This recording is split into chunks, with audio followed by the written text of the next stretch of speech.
What's the shoe that you always dreamed of getting? You can see what's in my hands. I'm not gonna bury the lead. Clearly, my dream shoe for a long time was a Yeezy. I've been a Kanye West fan for quite a while. I'm not one of the early adopters that got in during late registration and college dropout. It took me a little while longer to get into him, and I owe that a lot to my best buddy Carl, who really kind of put me on. Me and Carl were college roommates, and we actually went to Las Vegas together to see the Life of Pablo tour. So we're talking 2016, 2017. And as many of you know, that was the height of the Yeezy hype. And I remember one day I was sitting in one of my classes, I was sitting in this lecture hall, and I looked down the row from me, and maybe the coolest, handsomest, tallest, strongest dude in the entire lecture hall, I looked down and he has a pair of Turtle Dove Yeezys on. And I flip out. I cannot wait for this class to get over so that I can go over and talk to him about his shoes. So sure enough, class dismissed.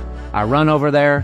I say, hey dude, your shoes are freaking sweet. I dream of having a pair like that. And the guy looked at me, and I remember his name being Preston. Preston looks at me and he goes, don't give me too much credit, man, they're fake. And that blew my mind too. Here it was, the coolest dude I had met was wearing fake Turtle Dove Yeezys. And he said, yeah, I can't afford Yeezys, I'm in college. And I think he could see the shock on my face, and he kind of looked at me and he said, dude, wearing fake Yeezys is fine for right now. Do what you gotta do. And I remember sitting back in my seat thinking, yo, if Preston, the coolest dude I know, can wear fake Yeezys, maybe I can wear fake Yeezys until I can afford the real thing. So between you and me, that's exactly what I did. I bought a $40 pair of fake Yeezys off of Amazon, and I rocked those until they were worn all the way through, pretty much all through college. But I promised myself, as soon as I made some real money, I was gonna get myself a pair of authentic Yeezys. A few years later, I graduate, I get my first salary position, my first big boy job with a real paycheck, and even then, I still hunted down a pair of secondhand Yeezys. And that's this pair right here that I got in 2019 or 2020. Let's fit it. This Yeezy is in what I believe, if I remember right, called the linen colorway. It's got this awesome light cream color, and I cannot get over this baby blue striping, baby blue interior. But with the fit, I'm gonna do something a little bit different. I'm gonna break out the black cargo pants, and in honor of going to see him in Vegas in 2016 with Carl, I'm gonna break out this black Las Vegas tee. And then here's where we take it way crazy. I'm not gonna go Adidas with the jacket. I'm actually gonna go with this Levi's shearling jacket and denim. The Yeezy has always been kind of the ultimate comfort shoe, so pairing it with this utilitarian look feels like that constructed chaos that Ye was into in 2016-17. I could be way off, but I'm just having fun with it, so let's go with it. And here's the full thing together. This is the ultimate experiment fit. This might not be working at all, but something about it feels kind of cool. What do you think? And let me know, what was the shoe that you always dreamed about getting that you finally got?